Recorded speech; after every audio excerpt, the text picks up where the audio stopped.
Assalamualaikum, perkenalkan saya Yuli Purwati dari Banyumas Raya.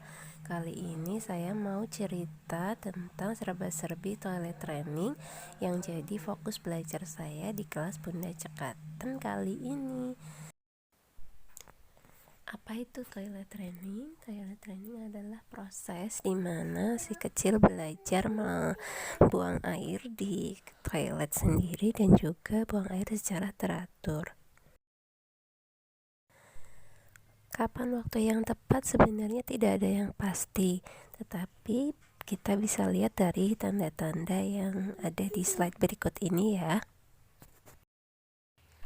Ini adalah kesalahan yang saya lakukan dalam toilet training sebelumnya sehingga membuat saya gagal dalam proses toilet training sebelumnya.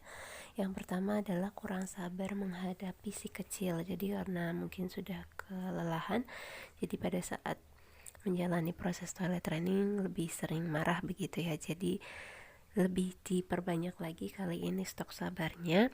Kemudian yang kedua adalah tidak menikmati prosesnya dan berorientasi pada hasil akhir. Jadi kadang-kadang saya terlalu memikirkan bahwa anak harus bisa toilet training sendiri begitu ya, buang air besar dan kecil sendiri, tapi tidak menikmati proses setiap tahapan yang dilalui anak setiap harinya. Kemudian yang ketiga adalah kurang memahami kebutuhan biologisnya. Mungkin ketika kita bilang kalau mau buang air besar atau kecil ke kamar mandi ya, anak akan menjawab iya, tetapi itu adalah di otaknya dia tahu bahwa iya ke kamar mandi, dia tahu, tetapi badannya sendiri secara biologis masih kadang menolak untuk pergi ke kamar mandi pada saat ingin buang air gitu. Jadi kita harus lebih memahami kebutuhan biologis anak.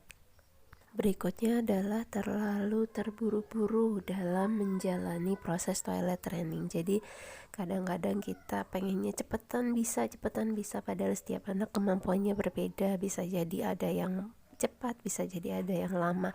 Jadi yang perlu dilakukan adalah perlahan-lahan kita mendampingi proses toilet training anak.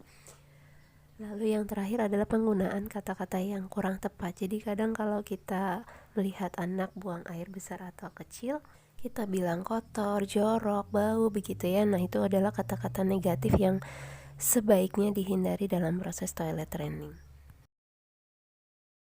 Demikian sharing dari saya sedikit. Terima kasih, semoga bermanfaat.